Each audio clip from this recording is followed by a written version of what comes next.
Hello everyone, welcome to our channel Need Bio Explorer and I am your Devoshmita ma'am. तो आज हम discuss करेंगे the cell unit of life जो 11 का एक चैप्टर है एंड इसमें सेल जो है एक बेसिक कॉन्सेप्ट है बायोलॉजी का। तो चलो देख लेते हैं आज का क्लास का कंटेंट क्या क्या है। फर्स्ट हम डिस्कस करेंगे व्हाट इज सेल, देन उसके बाद cell theory, then parts of cell, type of cell and last में हम डिस्कस करेंगे प्रोकैरियोटिक सेल। प्रोकैरियोटिक सेल क्या होता है, तो let's start. What is cell? Cell क्या होता है? तो बेसिकली सेल एक यूनिट होता है, एक कोई भी लिविंग ऑर्गेनिज्म का जो बॉडी है उस बॉडी का एक यूनिट होता है सेल। तो we can say cell is the structural and functional unit of living organism or life. It means ये जो सेल है इसके थ्रू हम living and non living organism के अंदर डिफ्रेंशिएट कर सकते हैं। ओके, तो बेसिकली एक living organism composed of a one cell or composed of a more than two cell without any exception. Living organism का जो बॉडी है उसका स्मॉल यूनिट जो है वो ऑलवेज सेल होता है without any exception. But non living cell के केस में, नॉन लिविंग ऑर्गेनिज्म के केस में सेल प्रेजेंट नहीं होता है। ये जो living and non living things जो है वो और भी कुछ पॉइंट्स है उसके थ्रू से हम लिविंग एंड नॉन लिविंग में भी डिफ्रेंशिएट कर सकते हैं। तो चलो देख लेते हैं कौन कौन सी पॉइंट है। फर्स्ट होता है मेटाबॉलिज्म। उसके बाद आता है कॉन्शसनेस एंड थर्ड आता है रिप्रोडक्शन एंड लास्ट जो है वो है ग्रोथ। ओके, तो फर्स्ट क्या है? मेटाबॉलिज्म। तो बेसिकली एक रिएक्शन होता है मेटाबॉलिज्म। जब कोई भी लिविंग ऑर्गेनिज्म बॉडी के अंदर जब कोई रिएक्शन होता है उसको हम बोलते हैं मेटाबॉलिज्म। तो मेटाबॉलिज्म बेसिकली एक रिएक्शन, तो जिस रिएक्शन के थ्रू बॉडी में एटीपी का और एनर्जी का फॉर्मेशन होता है उसको हम बोलते हैं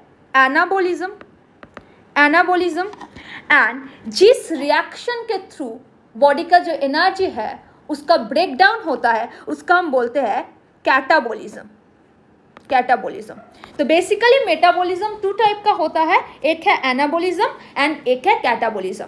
तो living thing always show the metabolism process.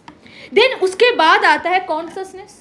तो कॉन्शसनेस लिविंग ऑर्गेनिज्म जो है वो कॉन्शसनेस शो करता है और सेंसिटिविटी को शो करता है। जब कोई सिग्नल आता है उसके अगेंस्ट में एक रेस्पॉन्स शो करता है। बट नॉन लिविंग के केस में ऐसा नहीं होता है। बट यहाँ पे अगर हम देखें तो एक एक्सेप्शनल केस है जो कोई भी जब पर्सन जब कोमा में होता है they can not show any consciousness. Okay, then third वाला जो पॉइंट है वो है reproduction. It means all living organism increase their number through the reproduction process but non living thing does not. Okay, but यहाँ पर भी एक exceptional है जो है male honey B.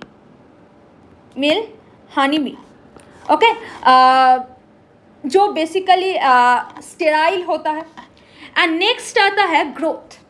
Growth basically two type का होता है, एक है intrinsic growth and another is the extrinsic growth. तो इंट्रिंसिक ग्रोथ मीन्स जो इंटरनली होता है उसको हम बोलते हैं इंट्रिंसिक ग्रोथ एंड जो एक्सटर्नली मीन्स आउटर साइड से होता है उसको हम बोलते हैं एक्सट्रिंसिक ग्रोथ। तो लिविंग ऑर्गेनिज्म के केस में बेसिकली इंट्रिंसिक ग्रोथ होता है, बट नॉन लिविंग के केस में और नॉन लिविंग ऑर्गेनिज्म और non living thing show the extrinsic growth. तो ये जो चारों पॉइंट है metabolism, consciousness, reproduction and growth, ये चारों पॉइंट में मोस्ट इम्पॉर्टेंट पॉइंट जिसके बेसिस पे हम living and non living thing को डिफ्रेंशिएट कर सकते हैं, वो फर्स्ट है मेटाबॉलिज्म, उसके बाद आता है कॉन्शसनेस, देन आता है reproduction and then growth. Okay, and most important point जो है वो है सेल, एंड सेल्स के थ्रू हम living and non living thing को डिफ्रेंशिएट कर सकते हैं without any exception. Clear clear. Okay, उसके बाद हम देख लेते हैं कि who was first observe the cell और who was first coin the term of the cell. Okay, तो फर्स्ट आता है रॉबर्ट हुक, एक साइंटिस्ट, एक बॉटनिस्ट, जिन्होंने फर्स्ट एक प्लांट का जो कॉर्क पार्ट है which is the dead part of the plant, तो एक कॉर्क का एक सेगमेंट लिया था एंड जब अंडर माइक्रोस्कोप ऑब्जर्व किया तो उन्होंने एक हनीकॉम्ब लाइक स्ट्रक्चर को सीन किया था. ओके, हनीकॉम्ब लाइक स्ट्रक्चर जिसको उसने बोला था, और he was first coin the term cell from the Latin word cella. तो यहाँ से जो क्वेश्चन आता है वो है who was first observe the cell. The answer will be Robert Hooke. Okay, but which type of cell? It is a dead cell. Is a dead cell. Okay, then आता है एंटन वॉन ल्यूवेनहॉक. ओके, एंटन van Leeuwenhoek, ये जो scientist था इसने first living cell को observe किया. तो इन्होंने फर्स्ट एक माड वाटर को कलेक्ट किया, देन माड वाटर का एक ड्रॉपलेट्स एक स्लाइड के ऊपर रखा, एंड वो जो स्लाइड अंडर माइक्रोस्कोप जब उसने ऑब्जर्व किया तो कुछ स्पर्म लाइक स्ट्रक्चर और प्रोटोजोआ लाइक स्ट्रक्चर जो ड्रॉपलेट के अंदर मूव कर रहा था, एक मोटाइल स्ट्रक्चर था. तो इससे दौरान ये देखने के बाद इन्होंने एक कंक्लूशन में पहुंचा कि ये जो पार्टिकल है it is a living cell.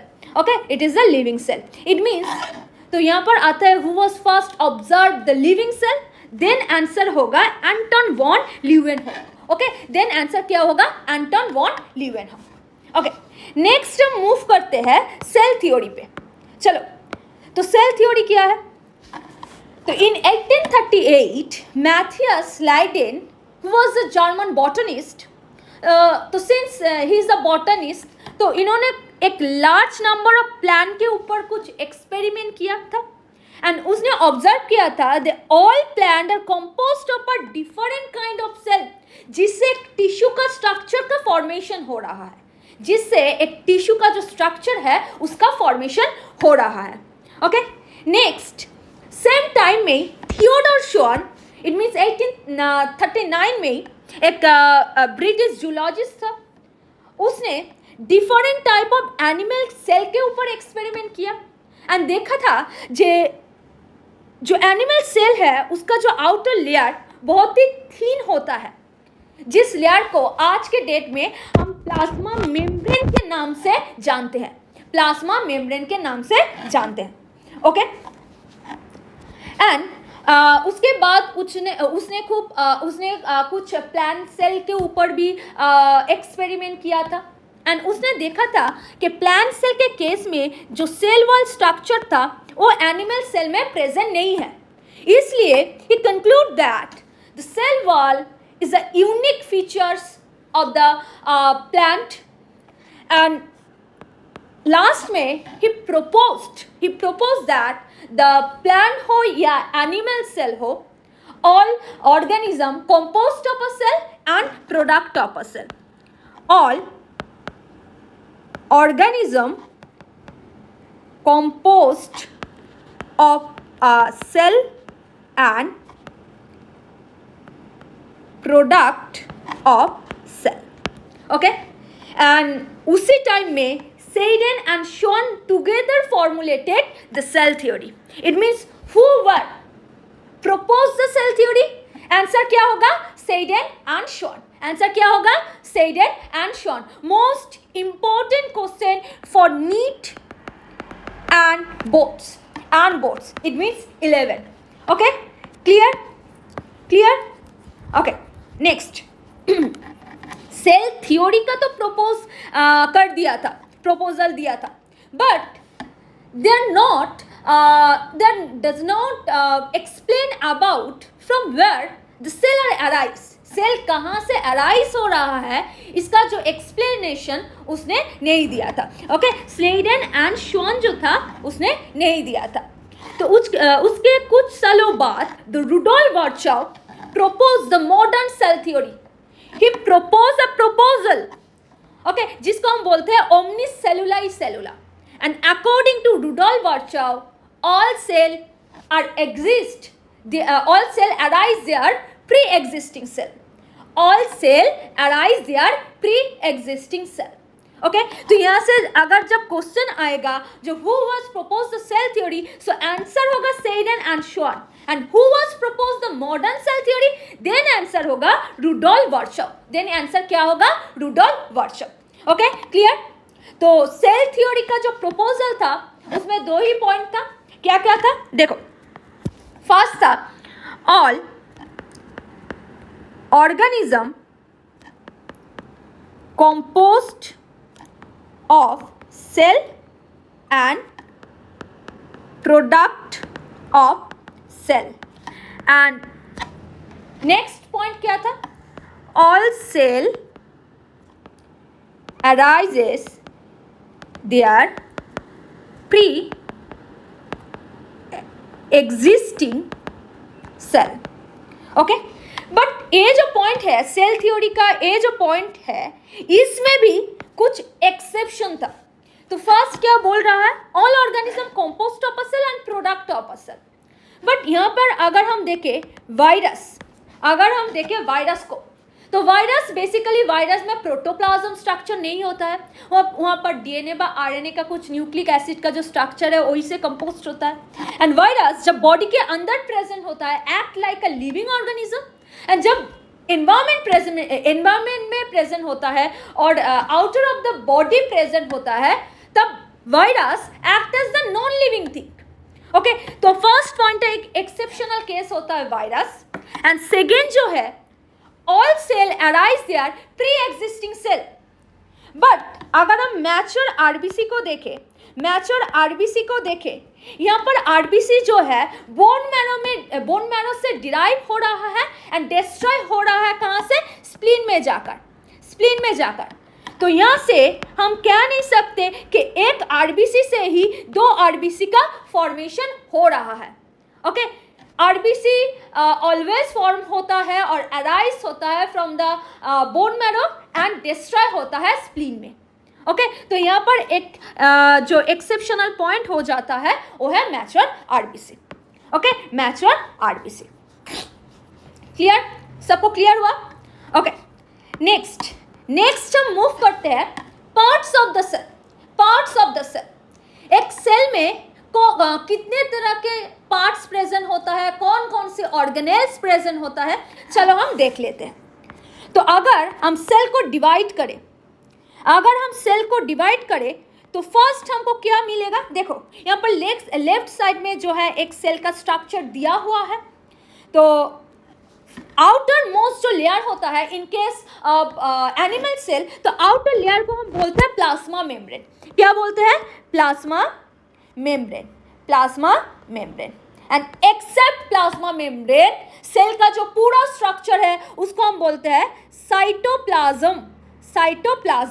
Okay, it means except plasma membrane के इनर साइड में जो सारे पार्ट्स प्रेजेंट होते हैं उसको हम बोलते हैं साइटोप्लाज्म. ओके, नेक्स्ट साइटोप्लाज्म को अगर हम देखें तो इसमें क्या क्या प्रेजेंट होता है? एक न्यूक्लियस प्रेजेंट होता है. देखो, this structure is the nucleus. And nucleus को छोड़ के साइटोप्लाज्म का फुल स्ट्रक्चर को हम बोलते हैं सॉरी यहाँ पर एक मिस्टेक हो गया है. यहाँ पर साइटोप्लाज्म नहीं होगा, यहाँ पर होगा प्रोटोप्लाज्म. एंड न्यूक्लियस को छोड़ के प्रोटोप्लाज्म के अंदर का जो फुल स्ट्रक्चर है उसको हम बोलते हैं cytoplasm. Cytoplasm clear. Okay next देखो, तो साइटोप्लाज्म में बेसिकली कौन कौन से ऑर्गेनेल्स, कौन कौन सी चीजें प्रेजेंट होता है. तो यहाँ पर साइटोप्लाज्म में कुछ ऑर्गेनेल्स भी प्रेजेंट होता है, कुछ ऑर्गेनेल्स प्रेजेंट होता है, कुछ एंडोप्लाज्मिक मेम्ब्रेन प्रेजेंट होता है और मेम्ब्रेन सिस्टम प्रेजेंट होता है, एंडोमेम्ब्रेन सिस्टम प्रेजेंट होता है और इंक्लूशन बॉडीज प्रेजेंट होता है. ओके तो साइटोप्लाज्म में बेसिकली कौन कौन सी चीजें प्रेजेंट होता है, ऑर्गेनेल्स प्रेजेंट होता है, एंडोमेम्ब्रेन प्रेजेंट होता है, इंक्लूशन बॉडीज प्रेजेंट होता है. क्लियर हुआ सबको. ओके तो चलो देख लेते हैं ऑर्गेनेल्स, कौन कौन से ऑर्गेनेल्स यहाँ पे सेल के अंदर प्रेजेंट होता है. तो फर्स्ट हम अगर मूव करें तो देखो माइटोकॉन्ड्रिया, नेक्स्ट होता है plastid. Okay next ribosome and cytoskeleton, then cilia and flagella. Okay उसके बाद आता है cytosome, okay sorry centrosome and कुछ माइक्रो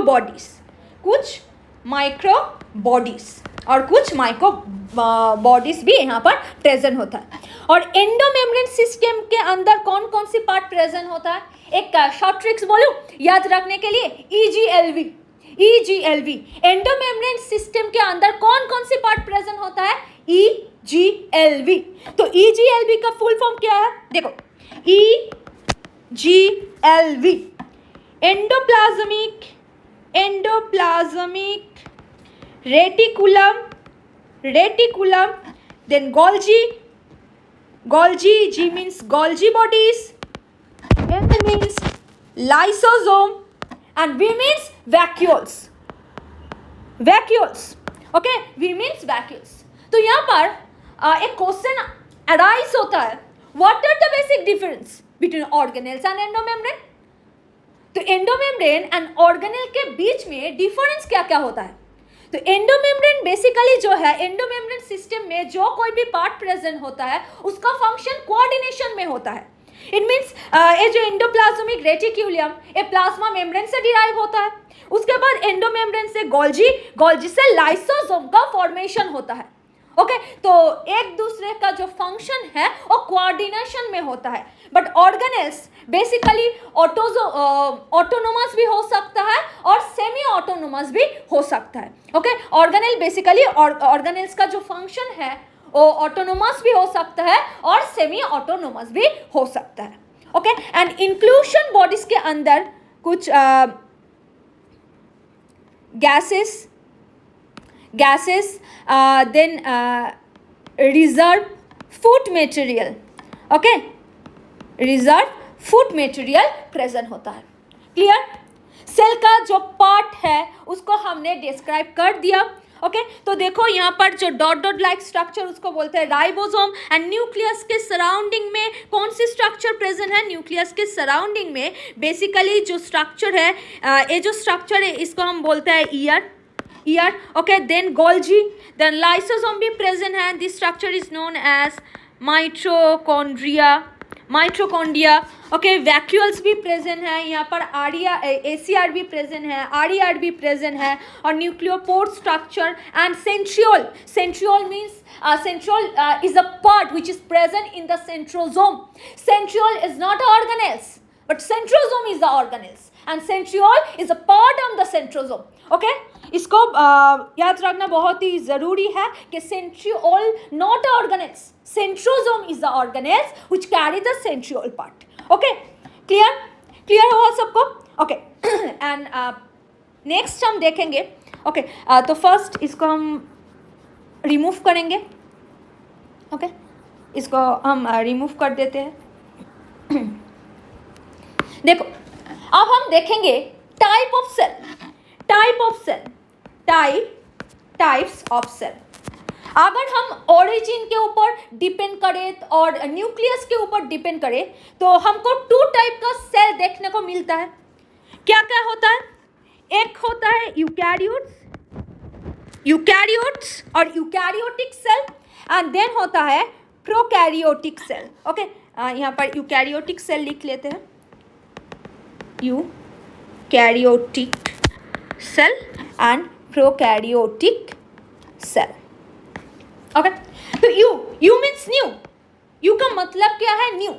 यू का मीनिंग होता है न्यू, और karyotes means karyote means nucleus. Eu means new and karyotes means nucleus, and pro means old. Okay, pro means old and carriot means nucleus. तो अगर हम differentiate करें between eukaryotes and prokaryotes, तो चलो देख लेते हैं सेल डिफरेंट क्या है, सेल के अंदर डिफरेंस क्या है। यहाँ पर फर्स्ट अगर हम न्यूक्लियस के बेसिस में डिफरेंशिएट करें तो जो यूकैरियोटिक सेल है उसके पास जो न्यूक्लियस है वो वेल डेवलप है, मेम्ब्रेनस होता है, उसके अंदर जो जेनेटिक मटेरियल होता है वो एक मेम्ब्रेन बॉर्न ऑर्गेनेल्स के अंदर प्रेजेंट होता है। बट जो यूकैरियोट्स है उसके अंदर जो न्यूक्लियस है वो बेसिकली वेल डेवलप नहीं होता है, एंड उसके अंदर जो जेनेटिक मटेरियल होता है वो नैकेड होता है। ओके, एंड देन ऑर्गेनेल्स के बेसिस पे अगर हम डिफरेंशिएट करें तो यूकैरियोटिक के अंदर बेसिकली मेम्ब्रेनस, जो भी ऑर्गेनेल्स मेम्ब्रेनस हो या नॉन मेम्ब्रेनस हो, वो सब ऑर्गेनेल्स यूकैरियोट्स में प्रेजेंट होता है, बट प्रोकैरियोट्स में कोई भी मेम्ब्रेनस ऑर्गेनेल्स प्रेजेंट नहीं होता है। ओके, कोई भी मेम्ब्रेनस ऑर्गेनेल्स नहीं होता है, प्रेजेंट नहीं होता है। ओके, तो यहाँ पर अगर हम ऑर्गेनेल्स की बात करें तो ऑर्गेनेल्स में एक ऑर्गेनेल्स का नाम हमने बोला था वो है ribosome. Okay, ribosome basically non membranes होता है। Okay, ribosome basically non membranes होता है।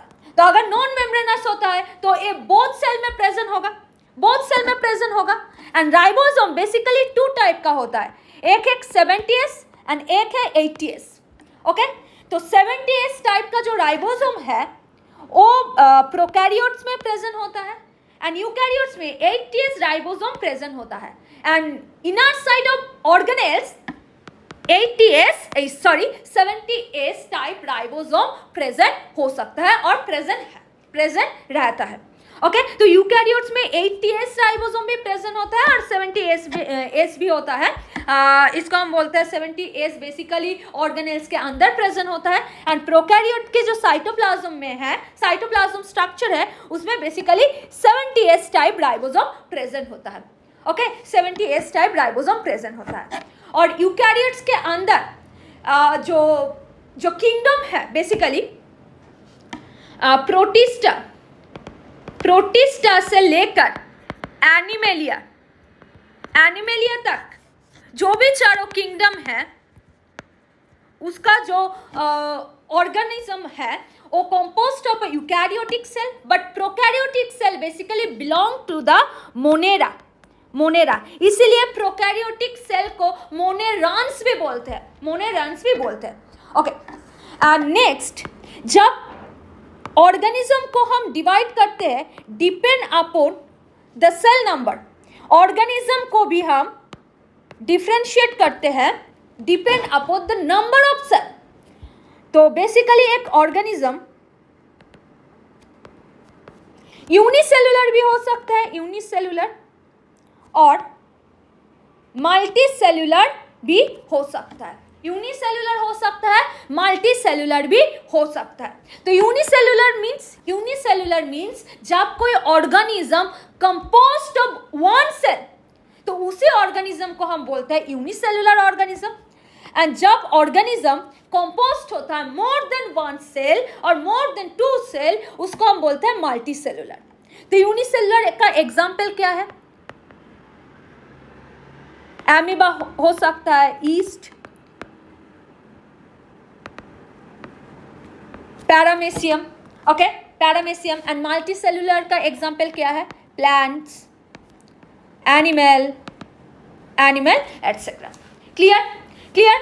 ओके, नेक्स्ट हम मूव करते हैं location of cell. It means cell कौन सी ऑर्गेनिज्म में प्रेजेंट होता है, इसके ऊपर डिपेंड करके सेल 2 टाइप का होता है। एक होता है प्लांट सेल और एक होता है एनिमल सेल। एक होता है एनिमल सेल, एक होता है प्लांट सेल। ओके, तो यहाँ पर देखो जो animal cell and plant cell और प्रोकैरियोट्स और यूकैरियोट्स, यूनिसेलुलर, मल्टीसेलुलर, ये जो सब डिफरेंशिएशन है, ये बोर्ड्स के लिए बहुत ही इंपॉर्टेंट क्वेश्चन है, इंपॉर्टेंट टॉपिक है, जो 2 और 3 मार्क्स में क्वेश्चन आ जाता है, डिफरेंशिएट देता है 11 में। ओके, तो animal cell and plant cell. तो जब हमने सेल थ्योरी पढ़ा था, उसमें क्या बोला था कि प्लांट सेल का एक यूनिक कैरेक्टर होता है सेल वॉल। तो बेसिकली सेल वॉल जो है वो प्लांट सेल में प्रेजेंट होता है, बट एनिमल सेल में प्रेजेंट नहीं होता है। तो in case of plant cell, outermost layer is the cell wall, but in case of animal cell, outermost layer is plasma membrane. तो एनिमल सेल में सेल वॉल एंड उसके बाद plasma membrane present रहता है। ओके, देन एनिमल सेल में basically centrosome जो है present होता है, which is participate into the cell division process, but plant cell में सेंट्रोसोम प्रेजेंट नहीं होता है।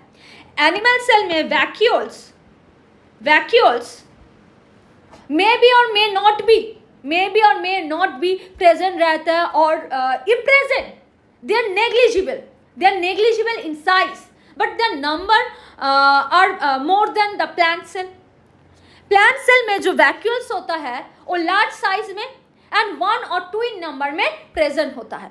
ओके, 1 और 2 इन नंबर में प्रेजेंट होता है। और बेसिकली प्लांट सेल में प्लास्टिक प्रेजेंट होता है, जो कि एनिमल सेल में प्लास्टिक प्रेजेंट नहीं होता है। ओके, तो यहाँ से हमारा जो सेल का जो parts and their type complete होता है। ओके, कंप्लीट हो जाता है। तो ये सब पढ़ने के बाद हम एक कंक्लूजन में आ सकते हैं कि देखो, एक फ्लो चार्ट बनाते हैं। First, cell is a monomer structure of the body. We can say cell is a monomer structure of the body. It means cell से ही टिश्यू का फॉर्मेशन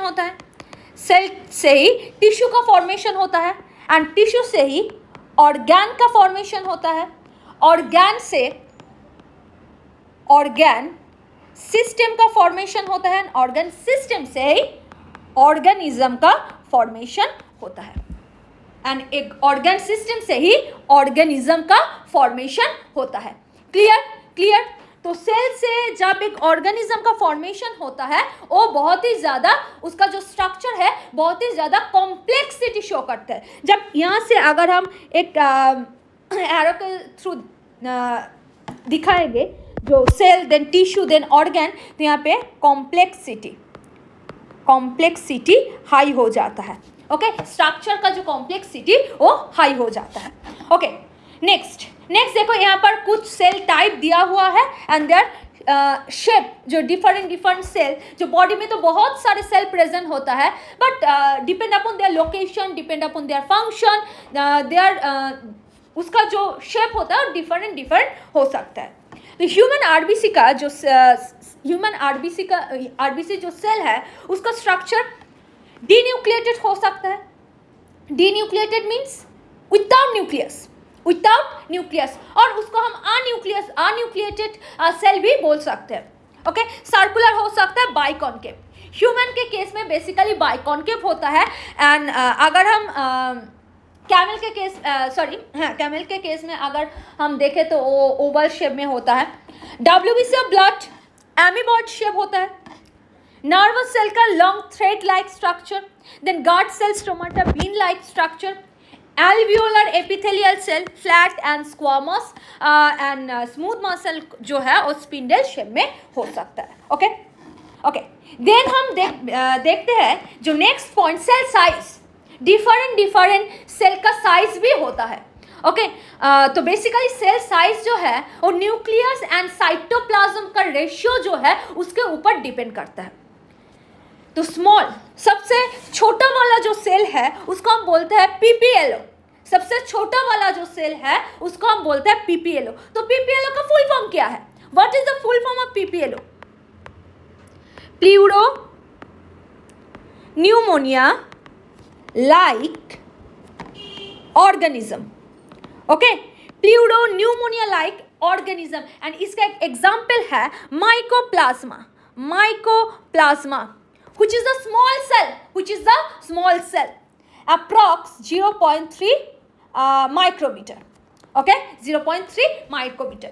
तो ये प्लाज्मा मेम्ब्रेन जो माइकोप्लाज्मा जो स्ट्रक्चर है, तो बेसिकली ये प्रोकैरियोटिक सेल के अंदर बिलोंग करती है एंड प्रोकैरियोटिक सेल से कंपोस्ट होता है, बट इसके पास और mycoplasma lack the cell wall.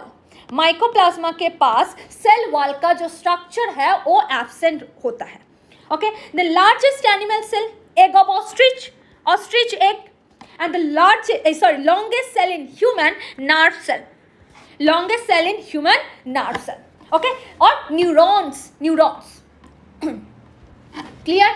सबको क्लियर हुआ? ओके, तो मूव करते हैं आज का जो last topic, prokaryotic cell. Prokaryotic cell, तो बेसिकली प्रोकैरियोटिक सेल बिलोंग करते हैं मोनेरा में, एंड जिसलिए मोनेरा प्रोकैरियोटिक सेल को मोनेरान्स भी बोलते हैं। एंड इसका एग्जाम्पल देखें तो माइकोप्लाज्मा, साइनोबैक्टीरिया, ईस्ट, ये सब प्रोकैरियोटिक सेल के अंदर आते हैं।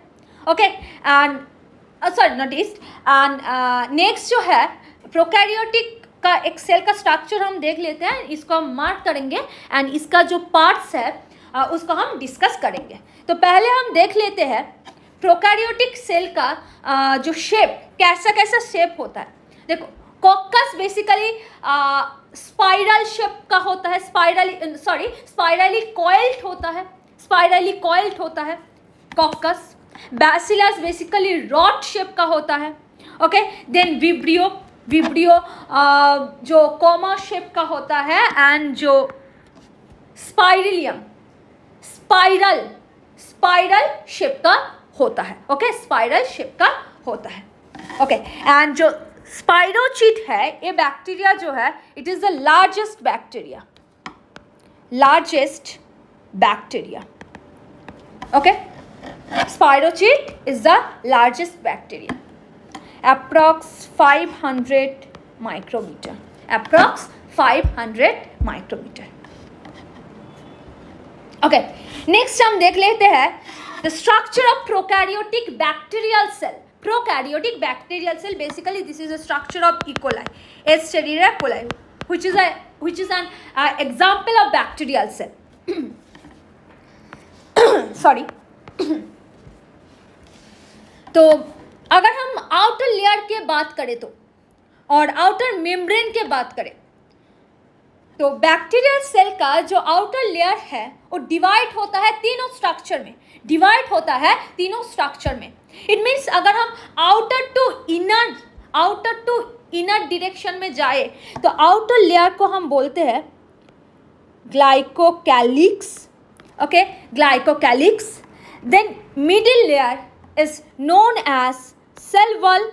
Middle layer is known as cell wall, and innermost layer is known as plasma membrane. तो फर्स्ट हम मूव करते हैं प्लाज्मा मेम्ब्रेन में। तो देखो, प्लाज्मा मेम्ब्रेन में तो basically plasma membrane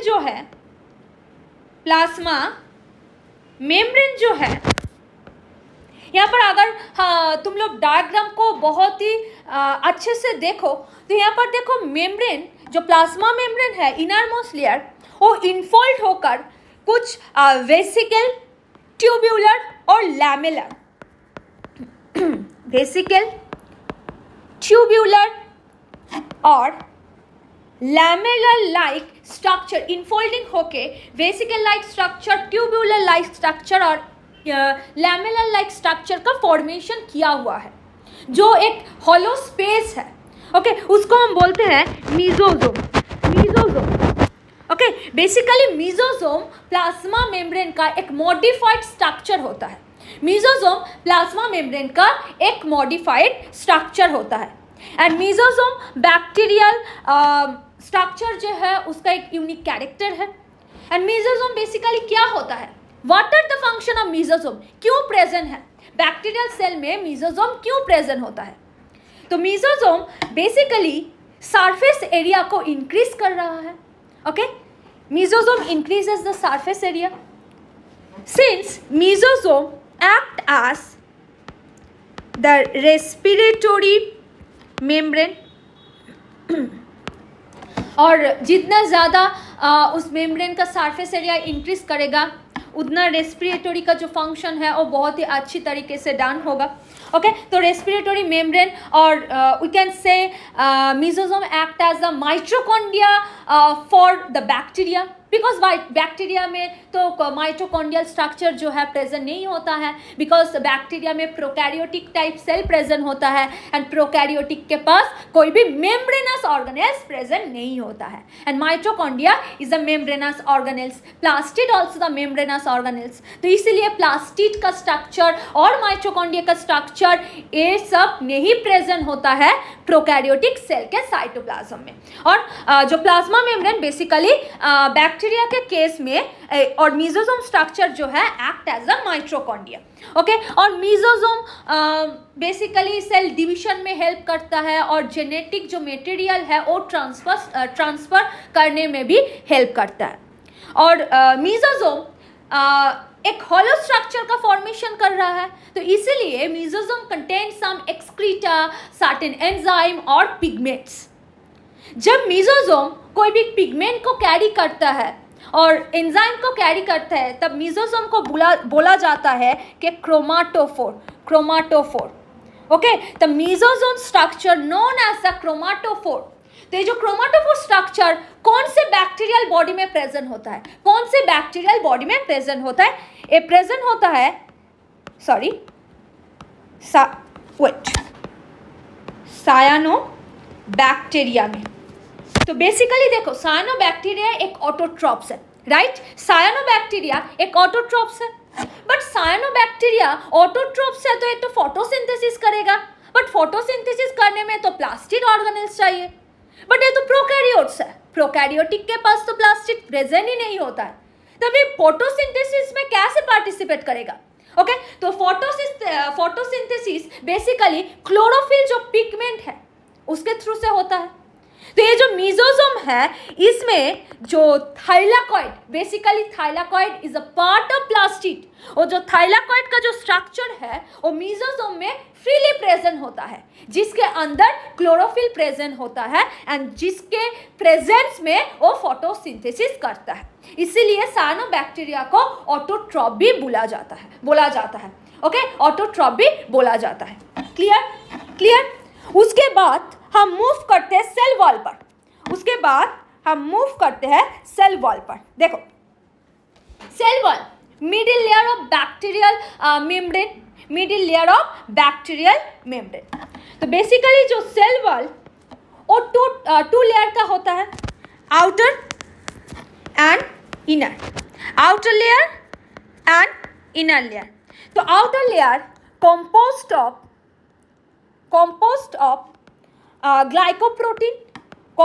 of glycoprotein, in where the inner layer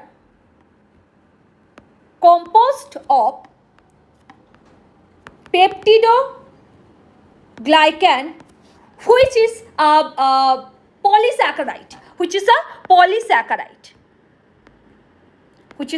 polysaccharide. Clear. Okay, तो इस सेल वॉल जो है इसके ऊपर डिपेंड करके बैक्टीरिया टू टाइप, एक है ग्राम पॉजिटिव, एक होता है ग्राम नेगेटिव। ये जो ग्राम नेगेटिव है इसका जो सेल वॉल बाइलेयर होता है, इट मीन्स उसके पास आउटर लेयर भी प्रेजेंट होता है, इनर लेयर भी प्रेजेंट होता है. ओके, आउटर लेयर भी प्रेजेंट होता है, इनर लेयर भी प्रेजेंट होता है. बट जो ग्राम पॉजिटिव है उसके पास ओनली एक म्यूडामिक जो कॉम्पोजिशन है उसका एक लेयर प्रेजेंट होता है. इट मीन्स ए मोनोलेयर होता है, मोनोलेयर. जितना थिक लेयर होगा उतना ज़्यादा स्टेन को एब्जॉर्ब करेगा. इसलिए ग्राम पॉजिटिव एंड जितना थिक लेयर होगा और स्टेन को एब्जॉर्ब नहीं कर पाएगा तब बैक्टीरिया होगा gram negative type. Okay, and inner layer जो पेप्टाइडोग्लाइकन से बना हुआ होता है उसका दो कॉम्पोजिशन प्रेजेंट है. एक है नैक, एक होता है नैम. एक होता है नैक एंड एक होता है नैम. तो नैक का फुल फॉर्म क्या है? N acetyl glucose amine. N acetyl glucose amine, and NAM means N acetyl muramic acid. Okay, NAC का फुल फॉर्म क्या है? N acetyl glucose amine and NAM means N acetyl muramic acid. Okay, and last जो membranous part है वो है glycocalyx. So glycocalyx is the outermost layer and basically glycocalyx two type का होता है. एक होता है कैप्सूल and एक होता है स्लाइमी लेयर. एक होता है स्लाइमी लेयर. तो ये जो कैप्सूल है basically thick and tough and hard होता है. जब ग्लाइकोकैलिक्स मेम्ब्रेन का स्ट्रक्चर बहुत ही हार्ड, थिक एंड टफ होता है उस ग्लाइकोकैलिक्स को हम बोलते हैं कैप्सूल. एंड जब थिन होता है, ग्लाइकोकैलिक्स का जो लेयर है वो थिन होता है, उसको हम बोलते हैं स्लाइमी लेयर. तो ये जो आउटर मोस्ट लेयर होता है ग्लाइकोकैलिक्स, ये cell to cell, it means prokaryotic cell to cell, bacterial cell to cell vary करता है. ओके, इसका जो कॉम्पोजिशन है ये bacterial cell to cell vary करता है. ओके, उसके बाद हम देखेंगे साइटोप्लाज्म ऑफ बैक्टीरिया. तो बेसिकली बैक्टीरियल जो साइटोप्लाज्म है, साइटोप्लाज्म में 70S टाइप राइबोसोम प्रेजेंट है. ये जो स्ट्रक्चर है राइबोसोम का स्ट्रक्चर, राइबोसोम प्रेजेंट होता है और पॉलीराइबोसोम भी प्रेजेंट होता है.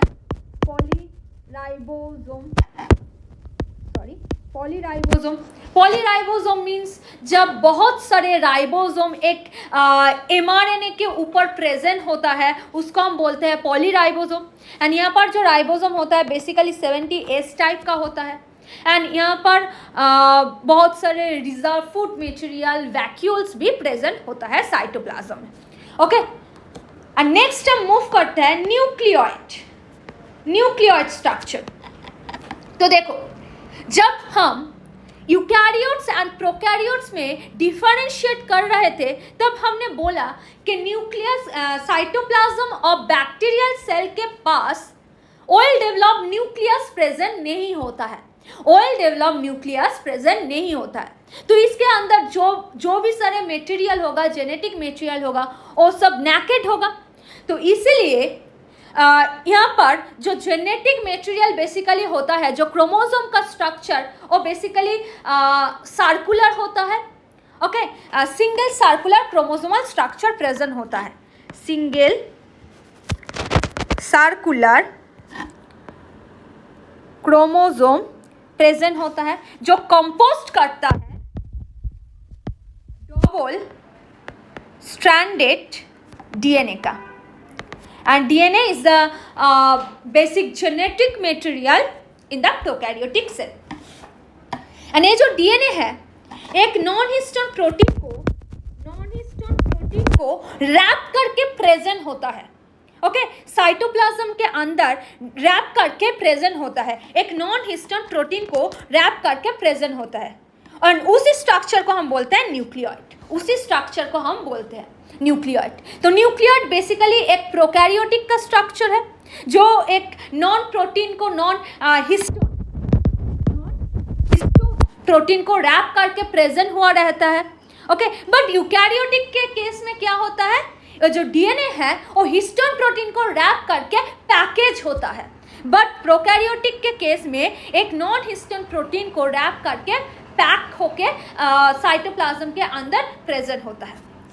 और एक जेनेटिक, नॉट जेनेटिक मटेरियल, और एक क्रोमोसोमल लाइक स्ट्रक्चर जिसका मेन फंक्शन तो जेनेटिक मटेरियल ट्रांसफर करने का नहीं था।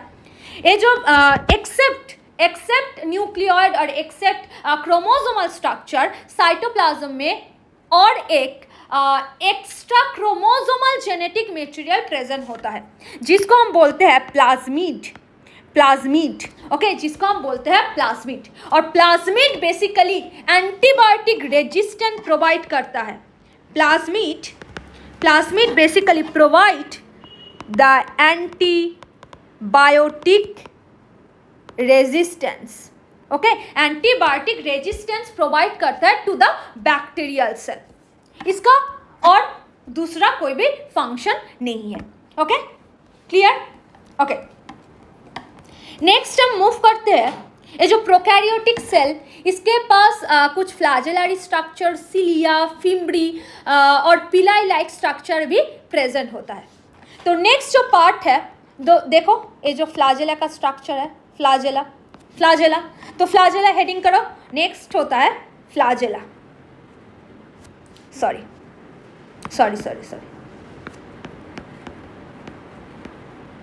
Flagella.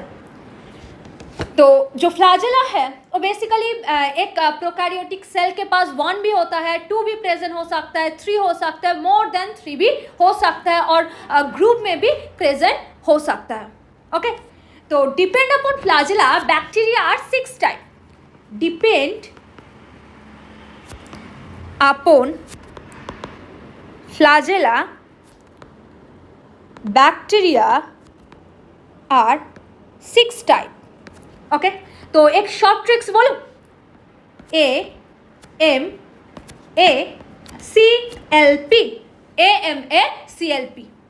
A means atricus. M means monotricus. Then A means amphitricus. Okay, then C means cephalotricus. Then Lophotricus and last Peritricus.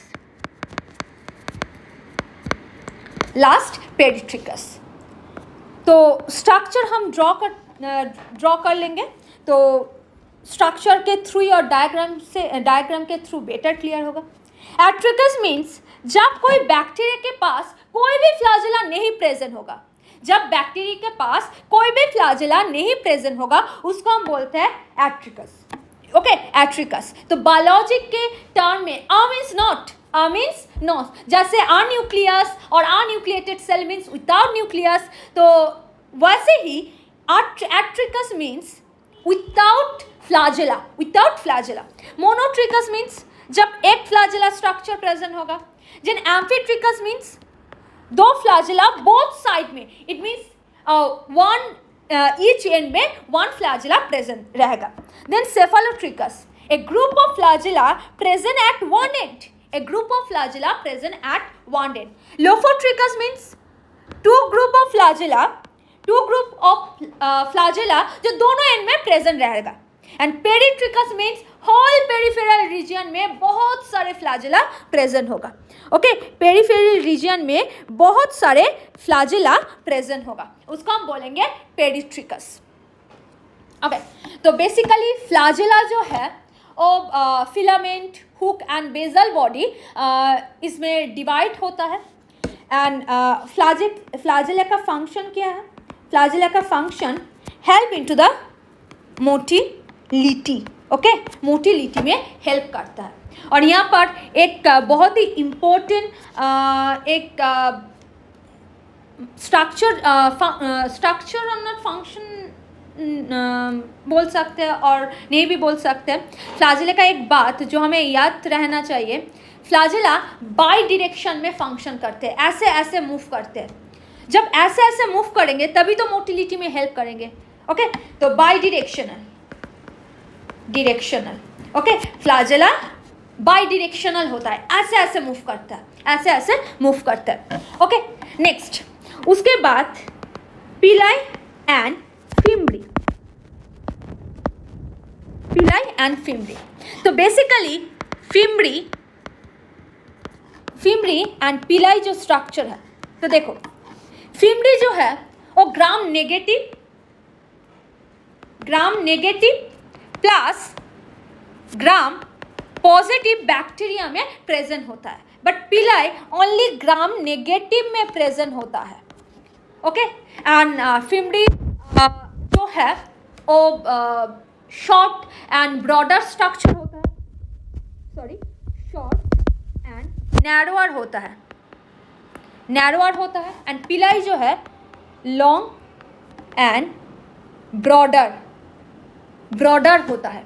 Okay, and fimbriae का number अगर हम देखें तो 300 to 400 इन नंबर प्रेजेंट होता है, एंड पिलाई जो है 2 to 4 इन नंबर प्रेजेंट हो सकता है, 2 to 4 इन नंबर प्रेजेंट होता है। ये जो सरफेस में बहुत सारे हेयर लाइक स्ट्रक्चर जो है प्रेजेंट है उसको हम बोलते हैं फिम्बरी एंड पिलाई। एंड यहाँ पर हम ऑलरेडी बोल दिए what are the basic difference between fimbriae and pili. Fimbriae and pili, तो फिम्बरी एंड पिलाई का फंक्शन क्या होता है? फिम्बरी एंड पिलाई जो है उसका बेसिकली फंक्शन क्या होता है?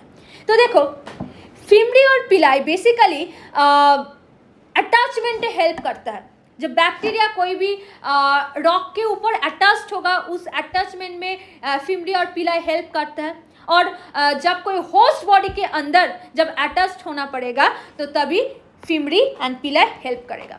बेसिकली फिम्बरी एंड पिलाई help into the attachment of surface of the rock और द होस्ट बॉडी। ओके, जहाँ पर फ्लैजेला का फंक्शन क्या है? फ्लैजेला का फंक्शन है ओनली मोटिलिटी। तो यहाँ से एक PYQ आता है कि फिम्बरी एंड पिलाई का फंक्शन क्या क्या है। फिम्बरी एंड पिलाई का फंक्शन बेसिकली क्या क्या है यहाँ पर दिया जाता है कि सर्कुलेशन और feeding, then motility and then attachment. तो आंसर क्या होगा? ऑब्वियसली अटैचमेंट होगा। एंड सिमिलर दे जाता है फ्लैजेला के केस में, तो फ्लैजेला में क्या होगा? ओनली मोटिलिटी में हेल्प करता है। ओके, क्लियर होगा। एंड कुछ सिलिया के स्ट्रक्चर भी प्रेजेंट होता है, और बेसिकली सिलिया मूवमेंट में भी हेल्प करता है, सर्कुलेशन में भी हेल्प करता है, एंड फूडिंग में भी हेल्प करता है। बट सिलिया एंड फ्लैजेला का एक डिफरेंस है depend upon their function. Cilia जैसे कि फूडिंग, सर्कुलेशन, फीडिंग में हेल्प करता है, बट फ्लैजेला जो है ओनली मोटिलिटी में हेल्प करता है। एंड फ्लैजेला बाई डिरेक्शनल होता है, but cilia unidirectional. Okay, cilia only one direction में फंक्शन करते, उसका जो स्ट्रोक है ओनली वन डिरेक्शन में। अगर लेफ्ट होगा तो लेफ्ट, अगर राइट होगा तो राइट साइड में ही स्ट्रोक करेगा। ओके, तो बेसिकली सिलिया जो है यूनिडिरेक्शन में मूव करता है, एंड फ्लैजेला जो है बाई डिरेक्शन में मूव करता है। क्लियर?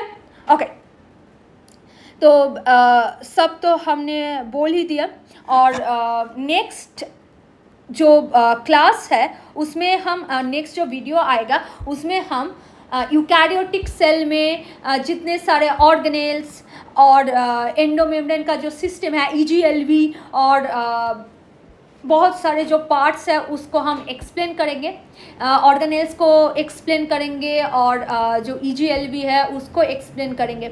ओके, तो नेक्स्ट पार्ट हमारा होगा यूकैरियोटिक सेल के बारे में। ओके, नेक्स्ट पार्ट जो है वो यूकैरियोटिक सेल के बारे में होगा, एंड उस क्लास के बाद कुछ PYQ सॉल्व होगा जो cell the unit of cycle related unit of the life related जो भी PYQ नीट में आया हुआ है उसको हम एक बार डिस्कस कर लेंगे। और इससे बोर्ड का जो कैसे कैसे कौन कौन सी तरह के क्वेश्चन आता है वो भी हम एक वीडियो में डिस्कस कर लेंगे। ओके, तो अगर वीडियो को अच्छा लगा तो सब्सक्राइब कीजिए, लाइक कर दीजिए, सब्सक्राइब कीजिए, और नेक्स्ट जो वीडियो है उसका अपडेट पाने के लिए follow our channel and keep watching, like and subscribe. Thank you.